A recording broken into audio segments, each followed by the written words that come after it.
and thank you for joining us today. Rebecca, if it's okay with you, maybe I'll get started by introducing the Land Trust, and then Absolutely. I'll turn things over to you.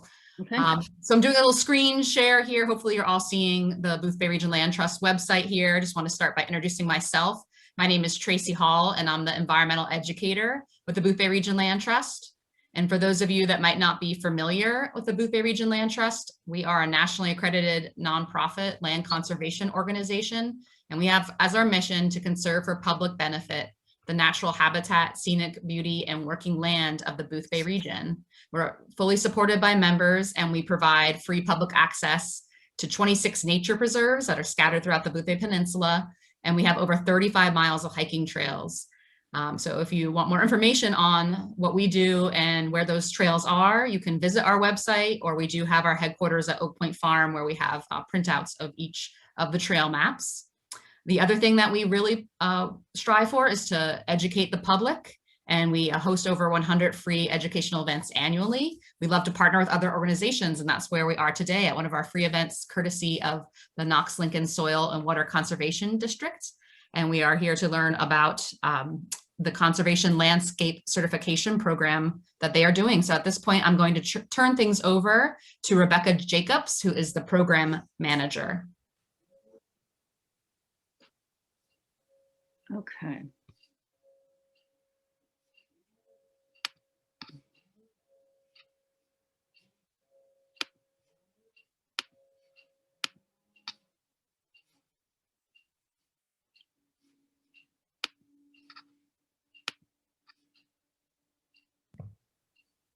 And while we're waiting, and Rebecca, let me know if I can help you in some way. Yeah, it says I can't share my screen because the host has disabled my participant screen sharing. Okay, it looks like I can turn that on here.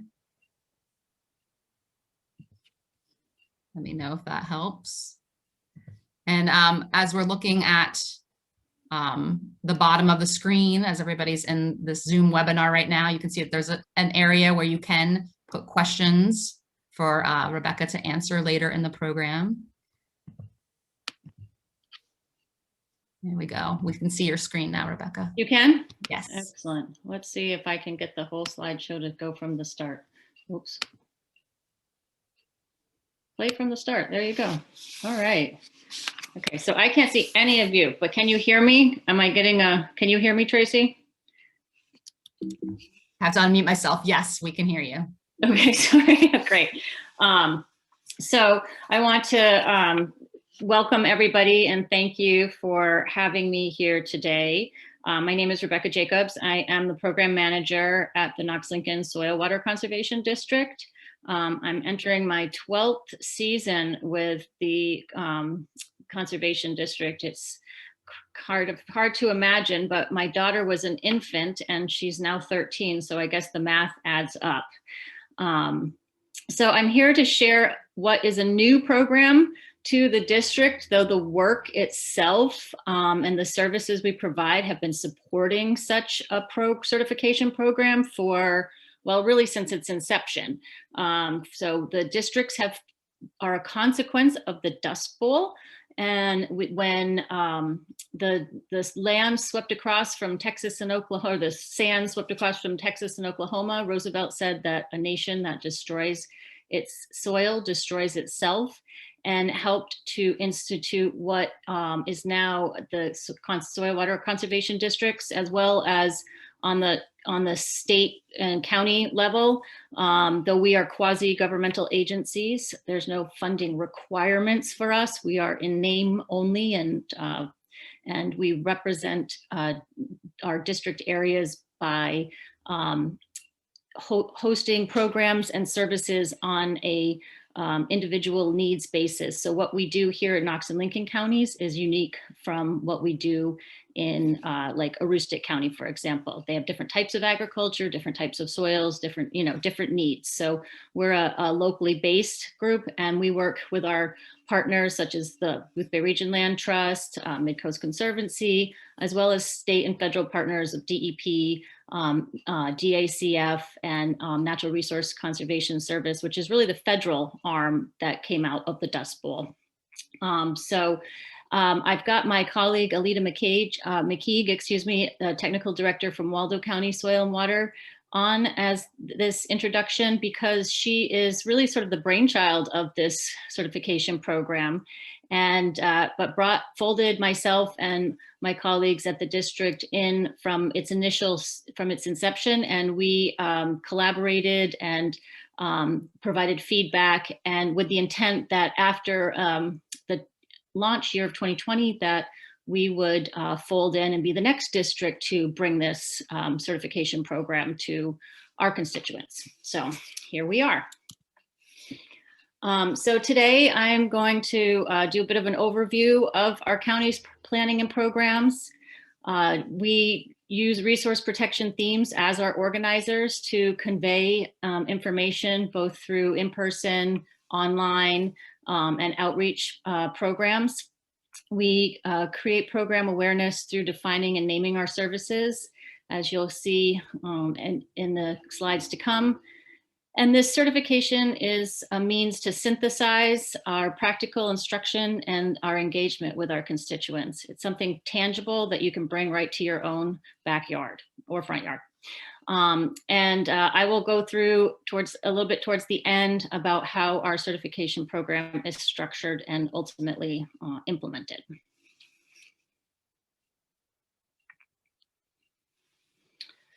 So why district land certification? So the land certification at a district level, it's a tool for our constituents to implement our diverse practices that we promote. And it helps answer the questions of, well, what can I do?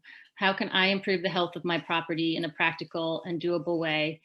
So we've put together a checklist of conservation practices advocated by a multitude of organizations and groups, and to help you focus in one specific place, specifically your own property. And it strives to be comprehensive and yet not unwieldy. And it's not punitive, it's simply proactive, it's not reactive, it's just something that you can use as a guide and a lens to look through at your landscape.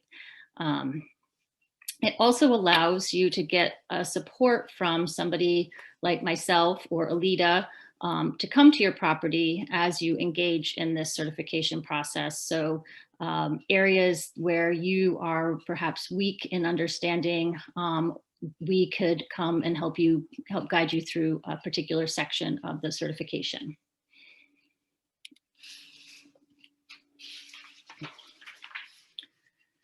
So soil water districts, that's the SWCD certification, offers a local scale certification process. It's an in-person guidance. And again, we offer some support.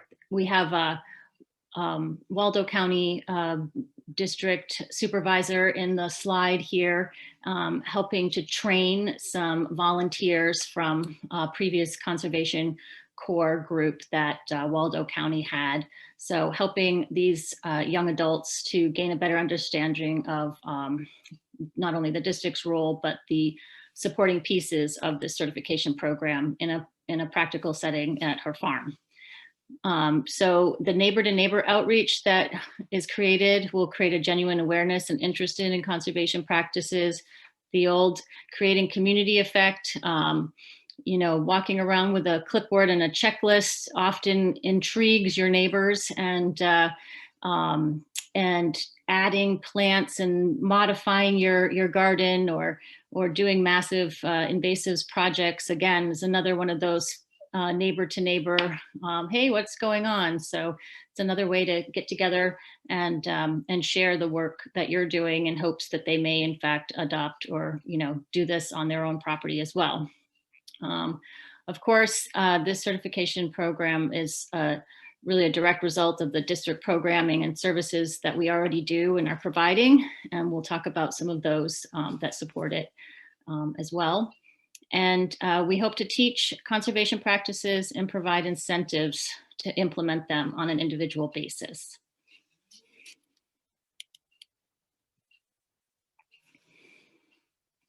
So one of the first programs that I want to highlight is our Conservation Assistance Program, or CAP, that it's called in Waldo.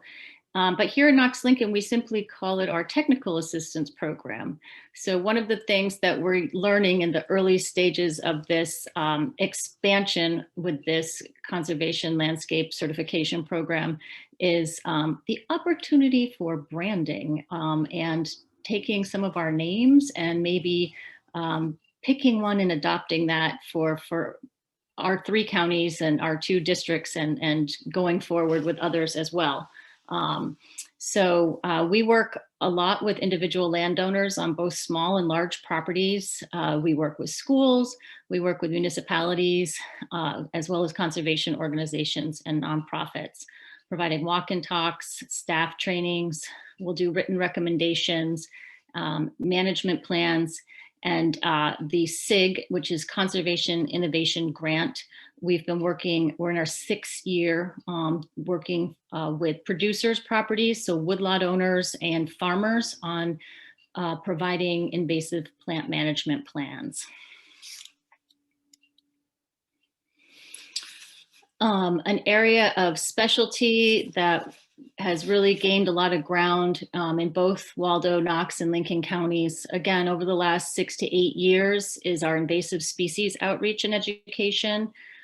We work with the Maine Forest Service doing forest insect pest outreach, forest pest monitoring, invasive plant workshops, again, the conservation innovation plant management plans, and working specifically with producers. And in 2021, this year, Knox-Lincoln is going to provide additional assistance to non-producers. And I'll talk a little bit more about that later.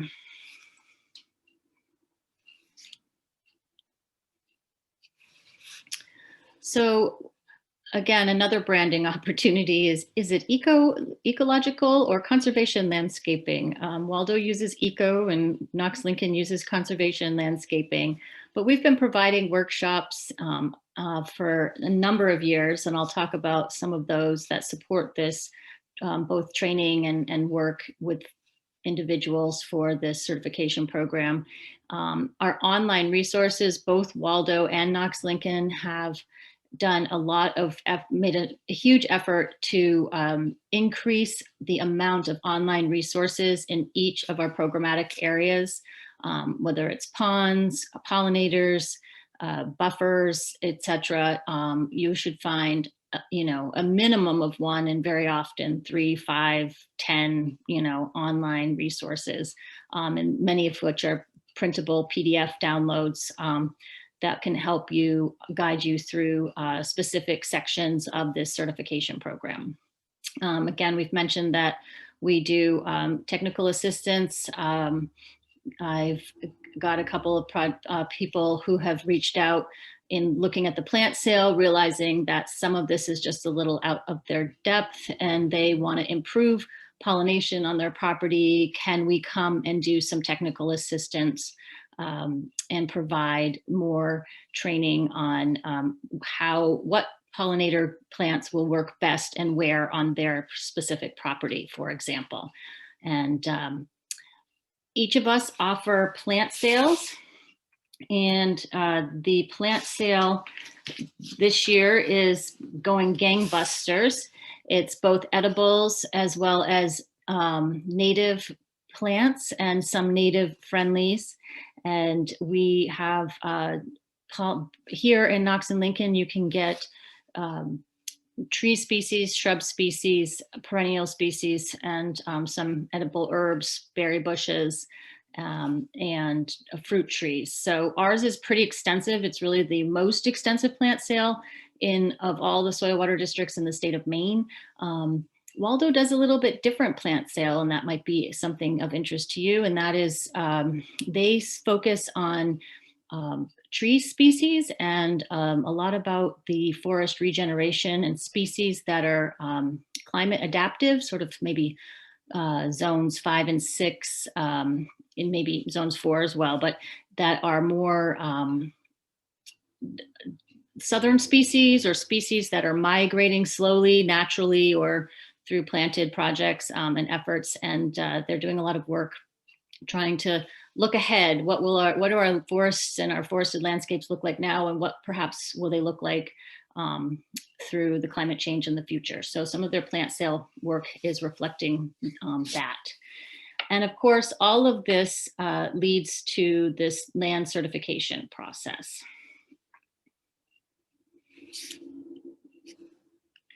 So one of the programs that well, a couple of the programs that we offer through Knox and Lincoln are what we like to say is beef up your buffer and native plants for water quality and wow. So as you may or may not know, soil retention is a huge piece to keeping our sediments and our pollutants out of our waterways, be it fresh or salt water. And it's really important to get a lot of root structure, both shallow and deep. So, you know, looking at this streetscape with the rain garden planting in the foreground and the turf grass in the background. While right now the turf grass looks fine, if they continue to get more rains in this particular image, the rain garden is going to be able to retain 2 to 3 to 4 times the amount of water as that turf grass. And pretty soon that swale will fill and potentially overflow, because there's a direct, what I'd like to refer to as sort of a roots to shoots ratio, and you can only retain as much soil as the roots can reach and hold. And so if you have something very shallow rooted, like you see in to the left on the screen, they can only hold that 2 to 3 inch of soil mass. But if you've got trees, shrubs, and perennial material, if you've got about 1 foot or 2 feet or 3 feet of plant mass above the ground, then typically you have 1 foot or 2 or 3 feet of root mass below the ground holding the soil. So something to think about when planting in the buffers. We like to talk about lush lawns without chemicals and native ground covers. So here we have a native grass and substituting for a non-native turf grass, and no mow lawn. They're becoming slowly but surely a little bit more popular. For some, they're just too scruffy looking, and then there's the opportunity to talk about native ground cover, something a little more tidy, a little more flat to the ground, perhaps. But we've been doing a lot of these programs to talk about alternatives to lawns, or lawns that can look green and lush, but without a lot of chemical input. We have native plants for water quality and wow.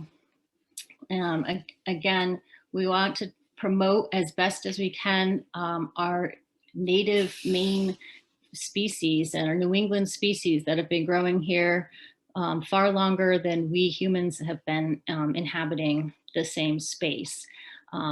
They've adapted to the soils. They have been doing their jobs in terms of buffers. They've been there. A lot of the reason New England looks like New England is very much part of not only its topography and its waterways, but its plant material.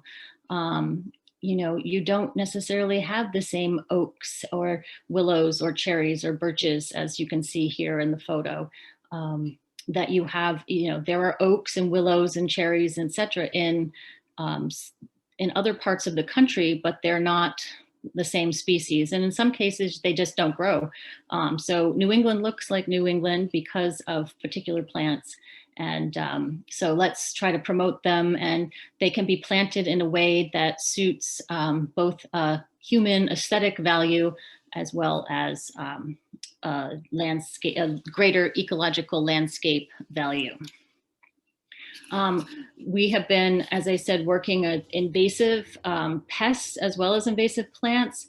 And we're trying to get the word out about Asian longhorned beetle, about emerald ash borer and other species, hemlock woolly adelgid, which I know is along the Boothbay Peninsula and neighboring peninsulas.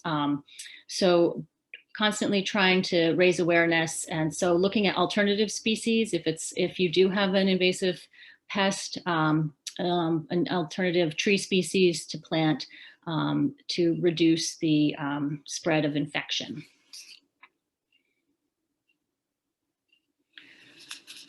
And of course, we want to talk beyond the bird feeder, creating resilient habitats, making sure that we're looking at landscapes for aesthetic and ecological value at large, but not just for humans, for all the creatures, birds and others included, so we can create a resilient habitat for all of us.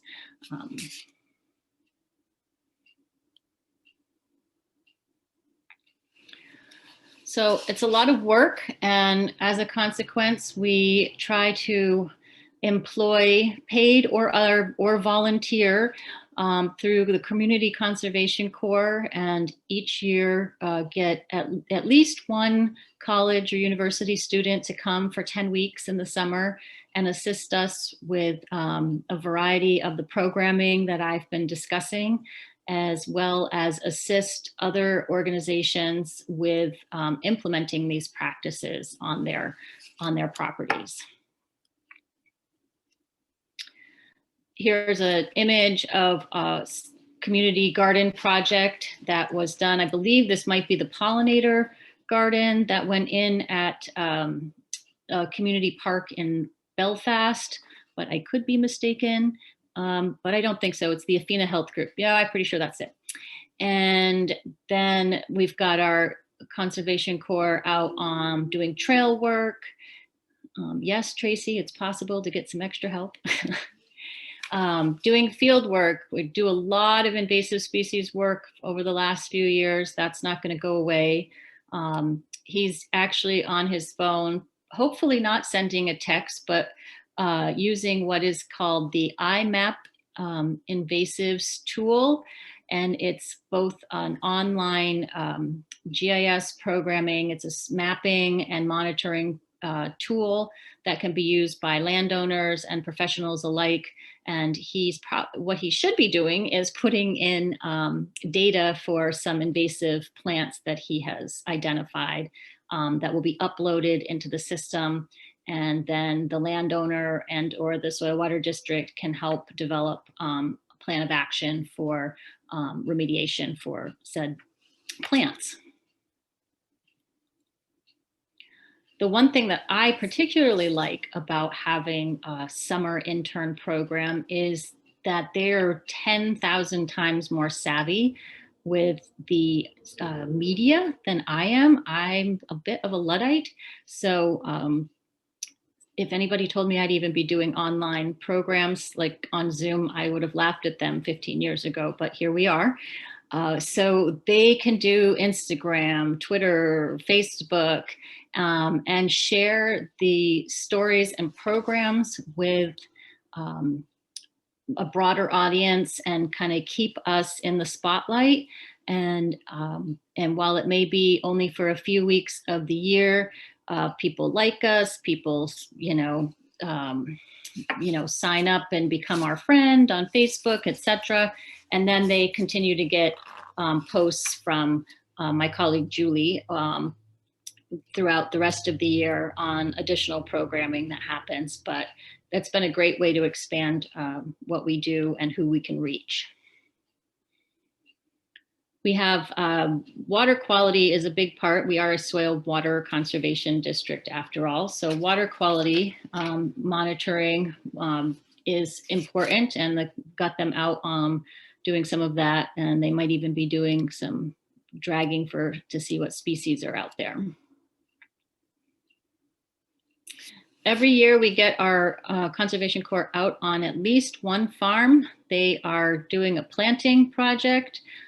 Frankly, I would have fun on one of these machines. It looks quite, I've never planted like that before, so it would be an interesting experience. But we really try to make sure that it's a well-rounded experience for all aspects of environmental work when they come on board with us. So this is some of what they do.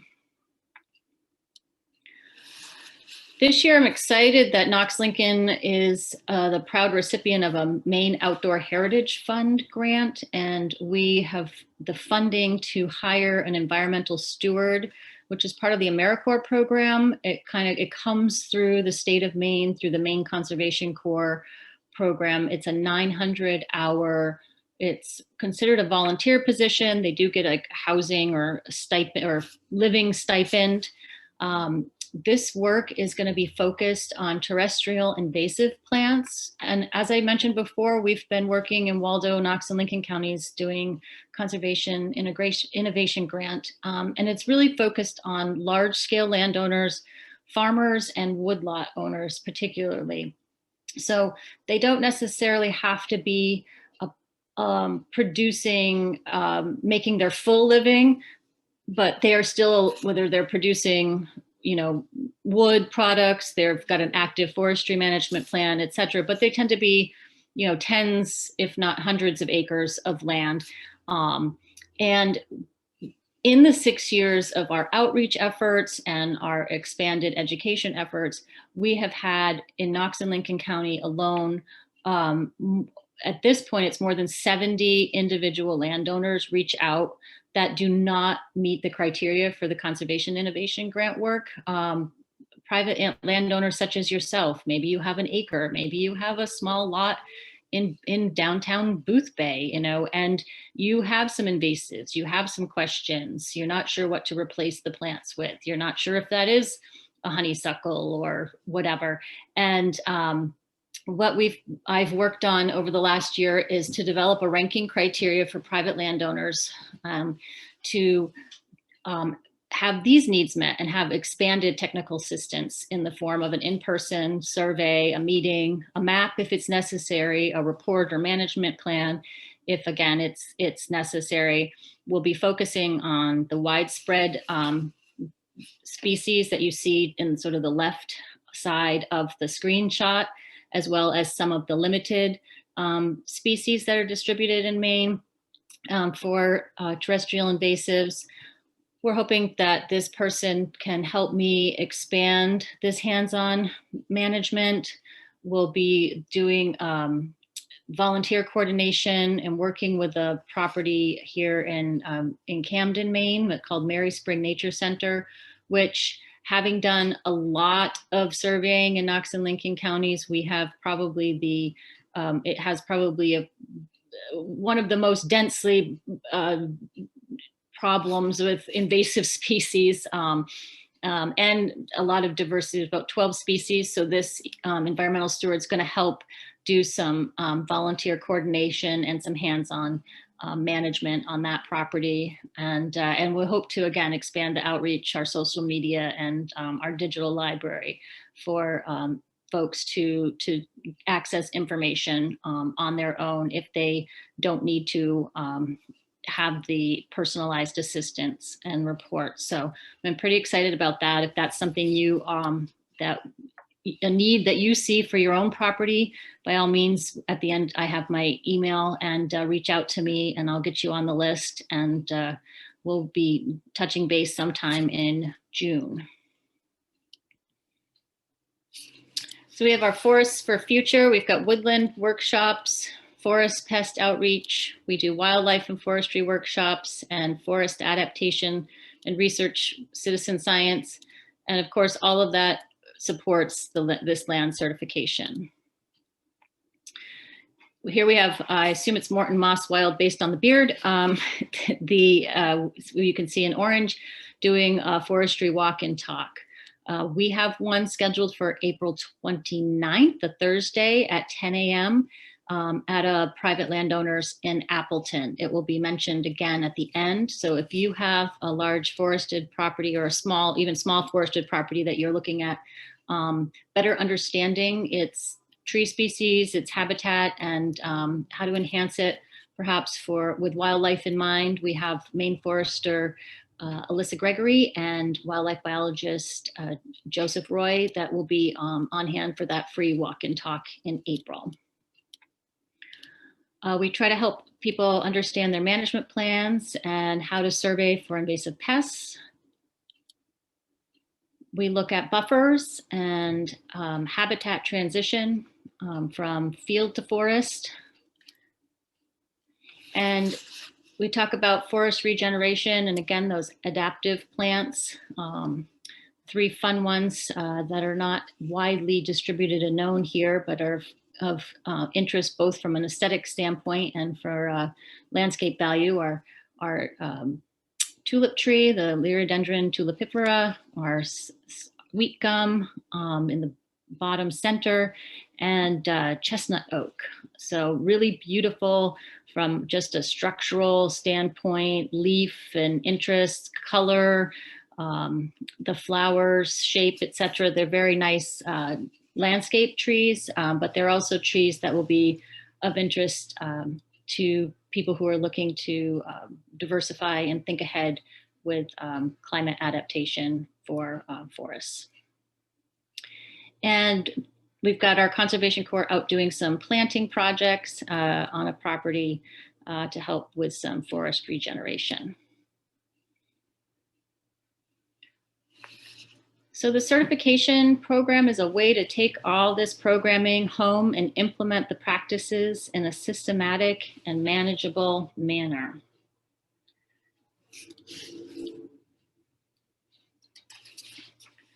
So here we have a happy homeowners property with a beautiful mountain ash and a number of rudbeckia and echinaceas, and they kind of look, I'm not sure in the foreground, a couple of the other species. We've got some hydrangea and other species. And they're, on the surface, inherently, there is nothing wrong with what I'm seeing. But there's always opportunity to expand, and there's always ways to look for doing more. Could there be more spring blooming species for pollinators? Is there evergreen habitat or cover for wildlife? Are there any water sources on or nearby? Could a bird bath be added to this front garden? Those are the types of things that you'll see on our certification list. Ways to take what could already be a great garden, a great property, and just make it even better. So we have both at Waldo and Knox Lincoln, we have a website page already for our conservation or landscape conservation certification program. You can download the checklist in a Word document or a PDF already. We are working towards getting an online fillable form. Some people are trying to go more and more paperless, and I completely understand and appreciate that, though I still will print the form. I need that tactile, hands-on, walk around the garden thing. I'm not going to walk around with my computer. That just doesn't suit my taste. So we're trying to make this as complementary to different learning styles, different work styles, and as possible. And once we get the online fillable form completed this year, if we have time or money left in the budget, we will then provide an app for phones, both Android and iPhone. And if we can't get it in 2021, then we will put it on the list for 2022.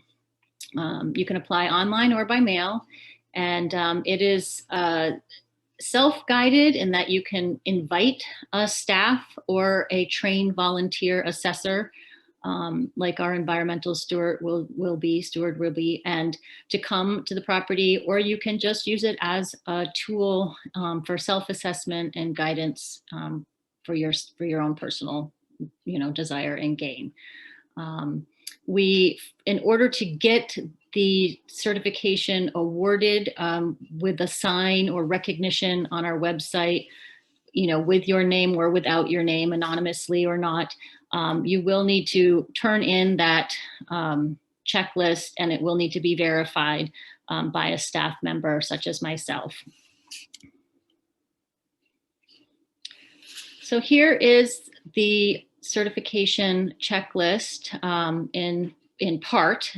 We are looking at protect vernal pools. Well, obviously not everybody has a vernal pool, but if you do, here's what we would be looking for.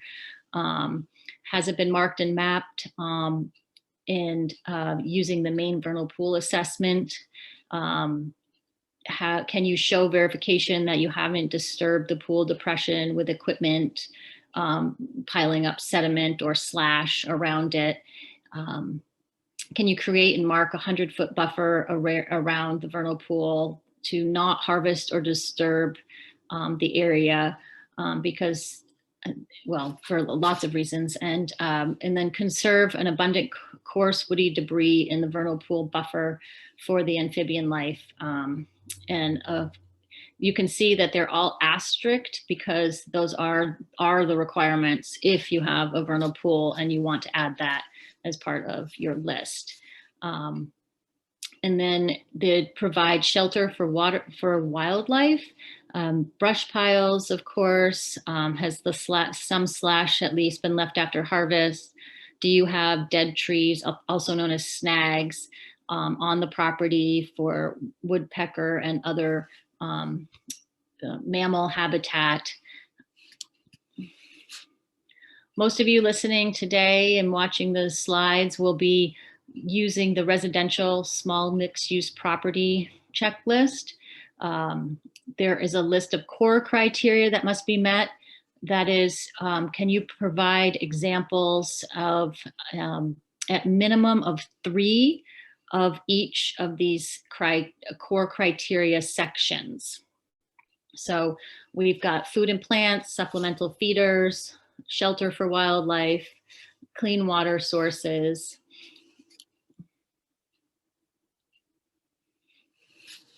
reduce stormwater runoff, other water conservation practices like the no lawn, limit water use. Do you have rain barrels perhaps? Do you implement stream smart or lake smart practices? Have you already been certified for other more individualized groups of certification programs? You addressed the invasive species, and are you creating functional plant assemblages? So looking not only at your plantings from a herbaceous, shrubby, small tree to large tree, kind of tiered canopy layers, but also spring bloom, summer bloom, fall bloom. Do you have mostly natives or mostly non-natives or a combination of such? If you have non-natives, are they invasives or not? So looking at it from a multifaceted way. Again, we have this core criteria that must be met for this certification process. It's to provide wildlife habitat. Well, we are a soil and water conservation district, so I think practicing best management practices in soil and water conservation would be pretty top of the list. To control invasive species, plant for ecosystem support. While you can always plant with aesthetics and humans in mind, this is reaching beyond that, and it can still be beautiful but functional for not just us. Are you implementing organic and invasive pest management practices?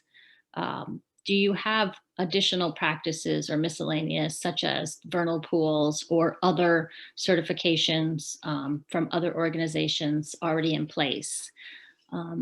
For those properties that are slightly larger or who have like larger or some woodlands involved, you can do an additional checklist of our forest checklist for the woodland stewardship portion. If you have a property greater than, or forested land greater than 2 acres, not a total property of 2 acres, but forested land that exceeds 2 acres, do you have a forest management plan in place? Do you have best management practices for harvesting?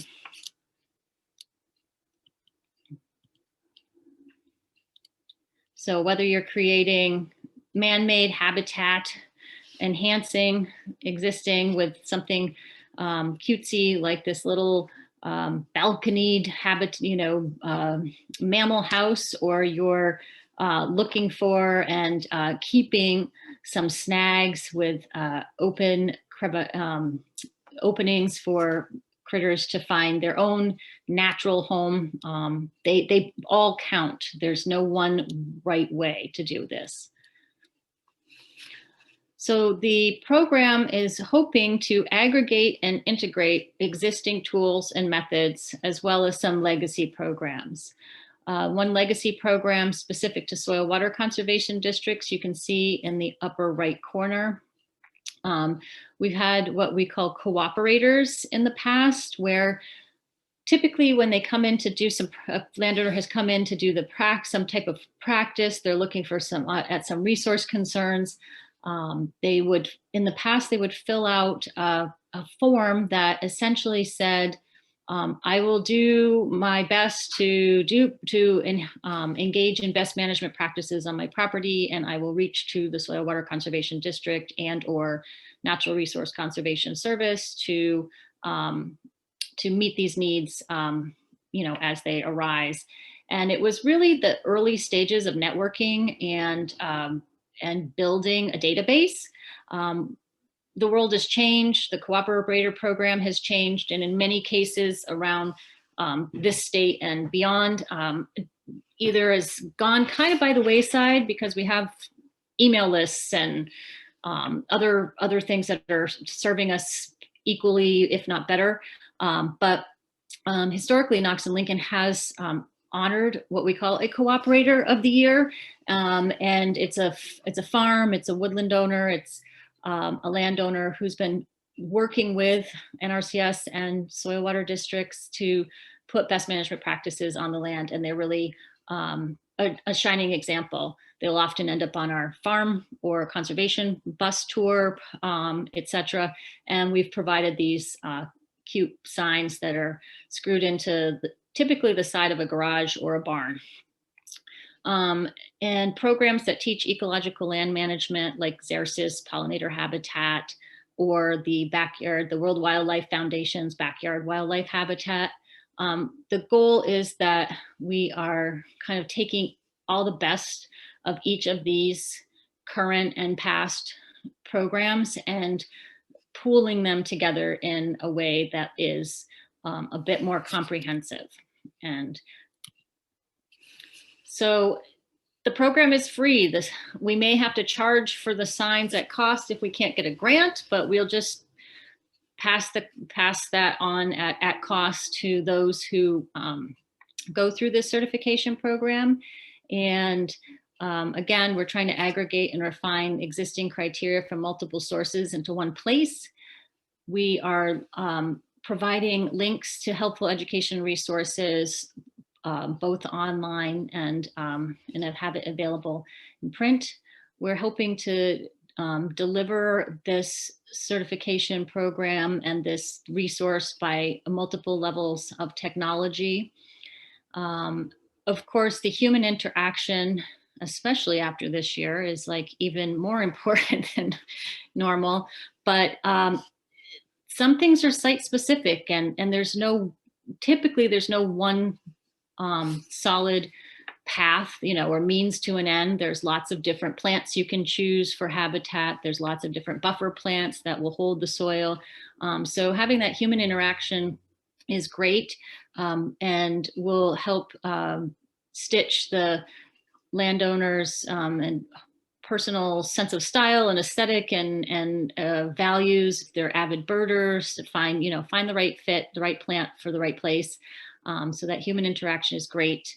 We're making sure that the basic core criteria is the same for all land types, and then that we go beyond that when we have farms or we have large scale woodlot owners with active forest management plans, and we create a sub criteria to help them do an even better job.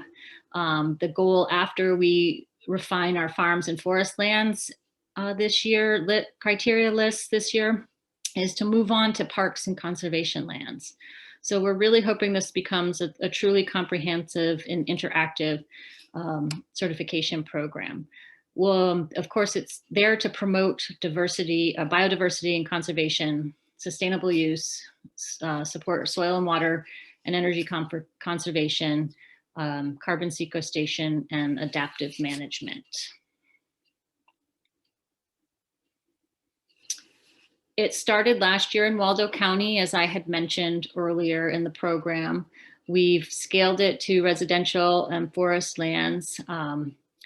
When landowners were met last year, they were asked if they would like to participate, and 90% positively responded and served, and several of which went on to serve as our beta testers and provide feedback. We're still working on getting the online fillable form and smartphone app. It did not come in 2020, but it's in the works.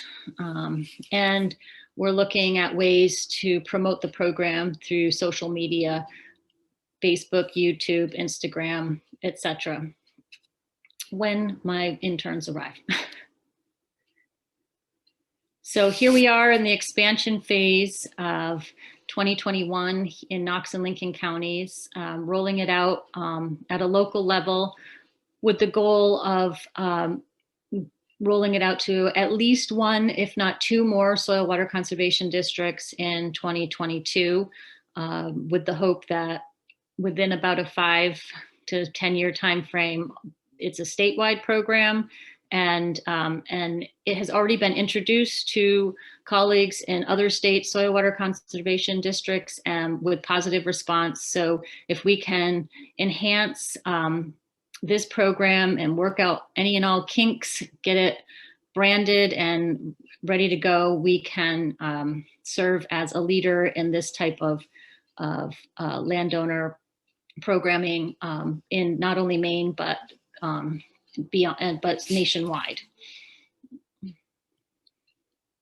So what are the direct outcomes? Obviously, soil building and erosion control. We've got water management and retention, stormwater runoff filtering. We hope to improve the quality of the landscape, like with cover types and connectivity, wildlife habitat, including insects and other invertebrates, not just birds, not just pollinators. Ensuring that there's food for all seasons, food for all food stages. What a butterfly needs is not what the caterpillar necessarily needs or is looking for. Shelter, nesting cover and structure, shelter for overwintering, as well as shelter for nesting and reproducing.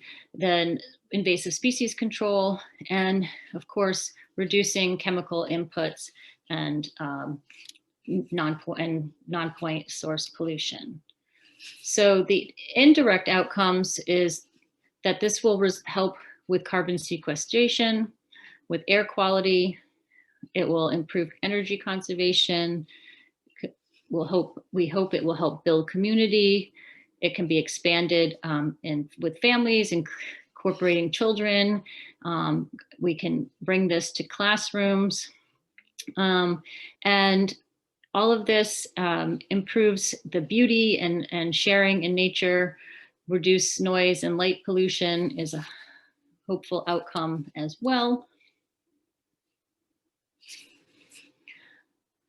I mentioned we have some upcoming talks and programs that support this this work, and Forestry Walk and Talk, Managing Your Woodlot, is Thursday, April 29th. Alyssa Gregory and Joseph Roy. It is free, but limited space because it is in person and outside, masked.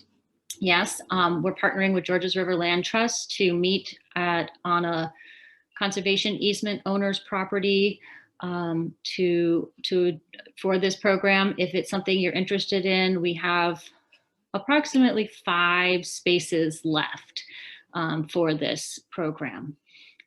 For those of you who have or have been interested in building a pond, we have a pond workshop for your private pond on Friday, June 4th. It will be at the district's it will be hosted at our district office outside, and which is at 893 West Street. There's more information on all of this at www.knox-lincoln/adult-education at the top of the screen.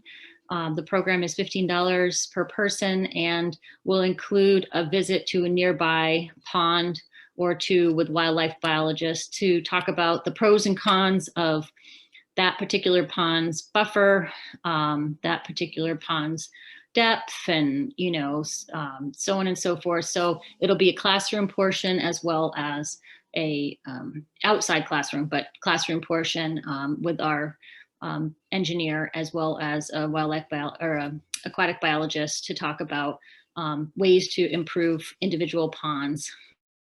And we'll have, I called it the farm tour. Sometimes we call it our conservation tour, farm tour. A little of both. Doesn't necessarily mean it will be 100% farm properties, but we are looking to do a one-day 3 to 4 property tour in September. We're looking at a Friday or Saturday, and it will replace our previous bus tour, our conservation bus tour. So we'll be visiting again. It may not be just farms, it might be other properties as well. Maybe somebody listening today will be the first certified program in Knox and Lincoln counties, and we can visit your property. But in any case, we'll be visiting a number of properties with best management practices in place, and properties that are not otherwise open, to the public on a regular basis to see what products and practices that we can learn from. And it's a great way to get out and enjoy our greater backyard here in Knox and Lincoln counties. So look for more information on that. We've got a lot sort of in the works, but it's not 100% nailed down. But we know that driving around on a bus with 40 people is not going to work in our current climate. So we're going to have it, have you do it as a ticketed affair and drive yourself. And I would be remiss not to mention our plant sale. It would obviously support the certification program. You may go through that checklist and realize you're missing that, sub canopy layer, or you could add some more pollinator plants, etc. And we are quickly running out of plants. It's a good problem, but for those who haven't ordered yet, it is a problem then that you need to go online and order soon. Perennials are more readily available. Most of our shrubs, but not all of them, have sold out. We're probably 50-50 on our trees. So this is not to send you away, but rather to draw you in if you had intended on ordering or are interested in seeing what's available. We do close our plant sale ordering by April 12th, but truly, I'm not a marketer in the, sell kind of thing. I'm really telling you, if you want to get plants from our plant sale, they are truly going fast. It's live. Our inventory is live online. So if something sells out in the next 5 minutes, it will pop up and it'll say sold out. If you order by mail, you may or may not be issued a refund. So just to keep that in mind. And at this point, I would like to open it up to any discussion and to say I hope that at least 1 or 2 attending today are perhaps interested in exploring this certification program more and providing feedback as you go so that we can make it better and better for other landowners and other districts in the future. I end it with this image of non-natives versus natives. Again, it's my perpetual conversation of that sort of roots to shoots ratio. The roots portion is just the best visual. You can see how much more soil is retained with native plants and how the structure of the roots are a lot more diverse and typically a lot more fibrous.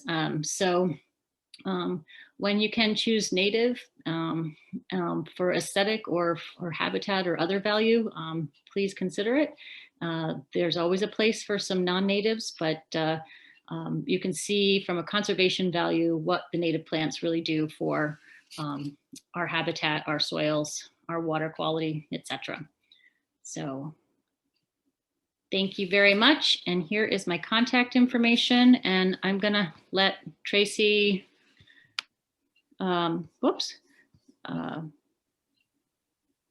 stop share.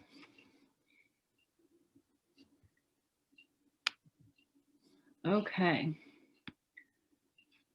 Okay, I'm just looking at the question and answer box. It doesn't look like we have any questions coming at this time, but I was just wondering, Rebecca, just a question from my side. Is there something that people can do right now as they step off the computer in their own backyard to help with conservation or to attract wildlife?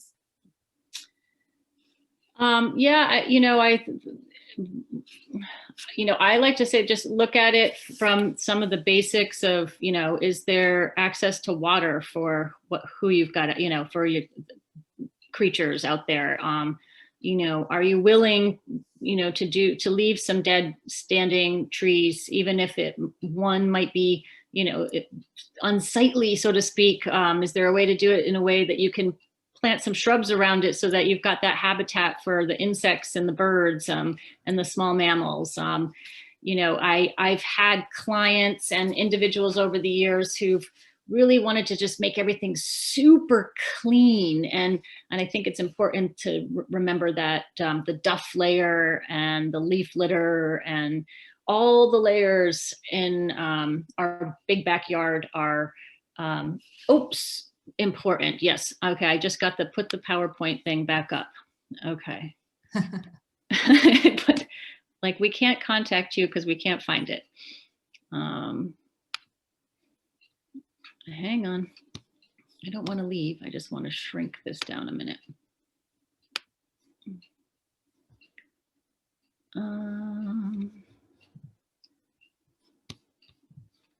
I think I was sharing the screen of the website there, but now yours should be available.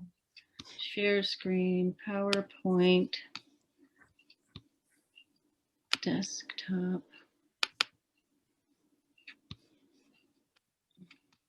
There we go. And then we can see your contact information. It's good. That's close enough. Perfect. Yes. I was like, oh no. And I do get the clicker happy finger and I'm like, uh-oh, I just made it go away. No, that's great. It's up again. And we do have a question from Sky. She says, I live in Sagadahoc County. Is this program or other resources still available to me? So the certification program, you absolutely take the checklist and follow it, use it as a guide, contact me because I'm closer than Alita, not that, just from a logistical standpoint. It will be moving to Sagadahoc. Will it be next year? Well, maybe if you get your programs, your property certified, maybe that'll be all the Andy Valley needs to be next on the program. But technically speaking, right now, we're sort of trying to focus our outreach and efforts in Knox, Lincoln, and Waldo counties because that's we're hired by, and the district regions that we serve. But the checklist is, again, it's by no means attached to one specific political boundary. So yes, take that checklist, work with it, and you'll be ready to be certified before they put the website up. And she says, great, thank you. I think that's all we have for questions. All right, well, if that's it, I just want to thank everybody for joining us today and invite you to visit the Boothbay Region Land Trust website at bbrlt.org to see all the other upcoming programs we have. We're going to have another Zoom meeting at the end of April, all about the vernal pools in our area. We have a Bigelow scientist who goes to Boothbay area vernal pools and actually catalogs these spotted salamanders that are visiting them. So that's going to be a really neat program. that we have coming up. So we have all the information on our website, or we always post on social media and things like that. So at that point, I just want to thank everybody for coming and hope to see you again soon. Thanks, Tracy, for inviting me, and everybody for participating. I hope this helps you look at your landscape with a slightly different lens, and happy spring.